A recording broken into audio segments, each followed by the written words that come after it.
Hello guys, welcome back to my channel Srija's ব্লগে তোমাদেরকে অনেক অনেক ভালোবাসা।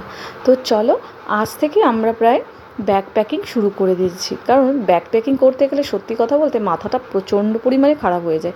কী নেব না এটাই ভাবতে ভাবতে।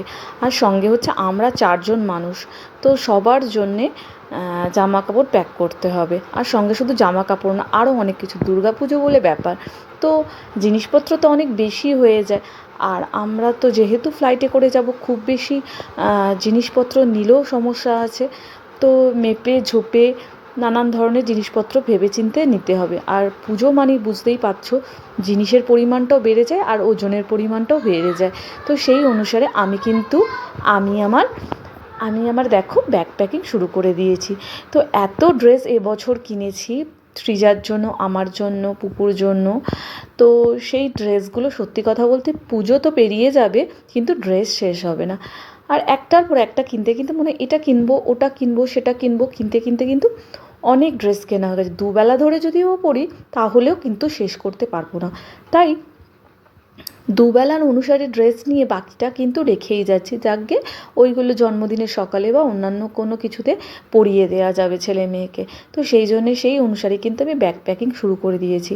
এইদিকে দেখো, আর ব্যাগ প্যাকিং করতে গিয়ে দেখছি ছেলে মেয়ে আর আমার তো একটা ট্রলি লেগে যাচ্ছে, ওদেরও একটা ট্রলি লেগে যাচ্ছে, আর ওর বাবার জন্যও দেখছি আরও একটা ট্রলি লাগবে। তো খানিকটা জামা কাপড় গোছানোর পর ভাবলাম এবার তো মেয়েকে আনতে যেতে হবে, শুধু পুজোতে বেঁধে থাকলে হবে। তো দেখো চলো, এরপর আমি আর ঈশান মিলে বেরিয়ে পড়ছি সৃজাকে আনতে। আর সত্যি কথা বলতে পুজোর যে ব্যাপারটা, পুজোর যে আনন্দ, সেটা কিন্তু সেই ছোটোবেলায় থেকে যখন থেকে সেন্স এসছে যে এটা পুজো, পুজো জিনিসটা কি, সেই ভাবনা, সেই মনের যে আনন্দটা, সেই আনন্দটা কিন্তু এই বয়সে বা এখনও এসেও কিন্তু আমাদের একই রকম আছে। পরবর্তীকালেও কিন্তু মনে হয় একই রকমই থাকবে বলে মনে হয়। এই জন্যই বলে না বাঙালির সেরা উৎসব দুর্গাপুজো। তো সেই জন্যেই হচ্ছে ব্যাপারটা। জানি না কেন, দূরে থাকি আর যাই থাকি না কেন, সেই মনের ভাবনাটা কিন্তু একই রকমই থেকে যায়। তবে হ্যাঁ, একটা দুর্ঘটনা ঘটে গেছে কলকাতায়, তো সেই জন্যে কিন্তু মনটা একটু খারাপ তো সবারই আছে। আর পরিস্থিতিও খুব একটা ভালো নেই। তো তবুও কী করব বলো, বছরের শেষে আমাদের কয়েকটা দিনই বাড়ি যাবার সুযোগ থাকে, তো এই কটা দিন তো আমাদের যেতেই হয়। তবে হ্যাঁ, আমরা কিন্তু অবশ্যই জাস্টিস চাই চাই চাই। তো চলো দেখো, এরপর কিন্তু আমরা আমাদের গোছানোর কাজটাও করছি। আর এই দিকে দেখো, মেয়ে আমাকে বলছে মাম্মা আমি এই করব সেই করব মিমি হাউসে গিয়ে, কারণ ও তো খুবই ছোট আর আমরা অনেকটা দূরে থাকি বলে কি হয়, ও কি বলো তো, বাড়ির যে আগে ছোটোবেলায় যখন ওর দাদু ঠাম্মি মা দিদিমা সবাই আসতো, দিদিরা, তো সেটাতেও তখন খুবই ছোট ছিল, অতটা বুঝতো না। এখন যখন বুঝতে শিখেছে তখন কিন্তু প্রায় কেউই আসতে পারে না, অনেকটা দূর, আবার আসা আর যাওয়া। তো এখন বাড়ির সকলের সমস্ত রকম সবসময় শরীরও ভালো থাকে না যে অনেকটা দিন এসে থাকবে। আর বাড়ির চিন্তা তো সবারই থেকে থাকে, তাই না? তাই জন্যে সবাই এখন কাজের চাপে কেউই এসে উঠতে পারে না, যেতে হলে আমাদেরকেই যেতে হয়। তো আগে তো আমরা বছরে 2-3টে 4বারও চলে যেতাম, কিন্তু এখন 1-2টো বার ছাড়া আর যাওয়া হয় না, কারণ মেয়েকে স্কুলে ভর্তি করে দিয়েছি, তো স্কুলটাও দেখতে হয়। তো সেই জন্যে তো যে কটা দিন যাই সে কটা দিন বাড়িতে থেকে প্রচণ্ড আনন্দ করার চেষ্টা করি। আর বাইরে তো বেরোবো, অনেক প্ল্যান করি যে এখানে যাব সেখানে যাব, ওই করব সেই করব, কিন্তু শেষে আমাকে বাড়িতেই থেকে যেতে হয়। কারণ আমার তো ছোটো ছোটো বাচ্চা আছে, তাদেরকে ঠিক টাইমে না খাওয়ালে যেন আমার মাথাটা কেমন একটা পাগল পাগল হয়ে যায়। তো ভাবি তো অনেক কিছুই করব, এই করব সেই করব, সকাল থেকে ঘুরতে চলে যাব, প্রতিবারে আমার প্ল্যান থাকে। কিন্তু গত 5 বছর ধরে সেই প্ল্যানে আমি সাকসেস হতে পারি না। তবে আমার কোনো তাতে দুঃখ নেই, কারণ বাড়ি যাব, সবার সাথে থাকবো, পুজো পুজো ঘন্টা বাজছে, আনন্দ হচ্ছে, এটাতেই মনটা যেন কেমন ভরে ওঠে, তাই না?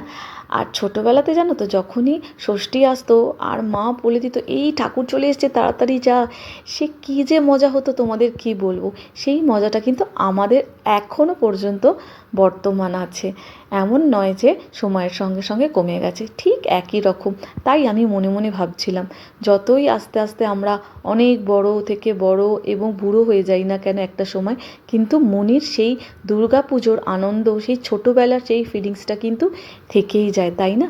তো চলো এবার আমরা ব্যাগ প্যাকিং করা শুরু করে দিয়েছি। কারণ দেখো, এতগুলো লোকের প্যাকিং, তার সঙ্গে হচ্ছে কি বলো তো, প্রতিটা জিনিস ভালো মানে গুছিয়ে নেওয়া, কি নিতে হবে না নিতে হবে। একটা সময় আমরা ওখানেই ছিলাম, এই জন্যে কিছু চিন্তা হতো না, যা কিনতাম সব একই জায়গায় আছে। আর এখানে কি যা কিনেছি সেগুলোকে সব প্যাকিং করে নিয়ে যেতে হবে। তো ছোটোখাটো জিনিসগুলোও কিন্তু ভুলে গেলে চলবে না।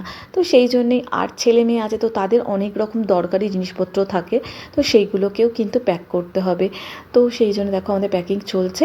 তো আমাদের গত 2-3 দিন ধরে কিন্তু এভাবেই প্যাকিং চলবে। তো একটু একটু করে এদিক ওদিক করে, কারণ সংসারে সমস্ত কাজ করার পরও এই সমস্ত কাজগুলোকে কিন্তু ঠিকঠাক করে গুছিয়ে নিতে হবে। তো বুঝতেই পারছো, দুর্গাপুজো বলে কথা, আর বাড়ি যাচ্ছি, তো সেটার তো একটা আলাদা রকমই আনন্দ থাকে, তাই না?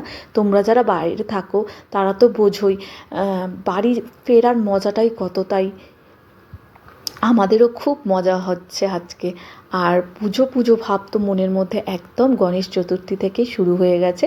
আর আমার মেয়ে তো খুবই এক্সাইটেড, এখন যেহেতু বুঝতে শিখে গেছে যে পুজো ব্যাপারটা কী, আর সঙ্গে পুজো মানে ছুটি, পুজো মানে পড়াশোনা নয়, এটাও ওর মধ্যে একটা কিন্তু মনের মধ্যে গেঁথে গেছে। কিন্তু আমি ওকে বলেছি, সৃজা একটু কিন্তু স্টাডি করতেই হবে, কারণ স্কুল মানে পুজোর পরেই ওদের আবার এক্সাম শুরু হয়ে যাবে।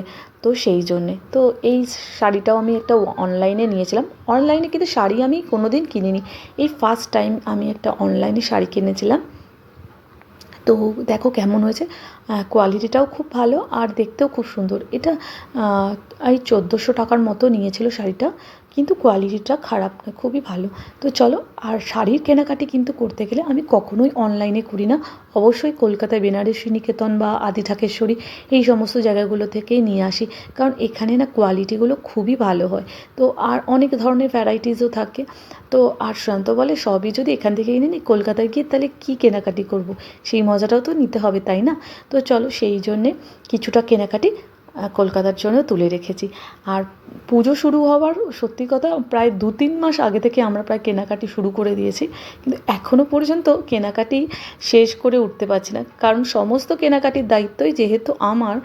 আর আমি যখন ছেলেমেয়ের কথা ভাবি, বিশেষ করে তো ছেলের জন্য তো কেনা হয়েই গেল ধরো, আর মেয়ের জন্য ভাবলে তখন মনে এইটা কিনলে ভালো হতো, এই ক্লিপটা কিনলে হতো, ওটা কিনতে হবে, সেটা কিনতে হবে, ওই চুড়িটা কিনতে হবে, ওইটা কিনতে হবে। তো এই করতে করতে কিন্তু মেয়ের জন্য পরিমাণটা কিন্তু অনেক বেশিই হয়ে যায়। তাই তোমাদের যাদের মেয়ে আছে তারা তো, তোমরা বলো তো, তোমাদেরও কি আমার মতো এটা মনে হয় যে হ্যাঁ এটা হলে ভালো হতো, ওটা হলে ভালো হতো?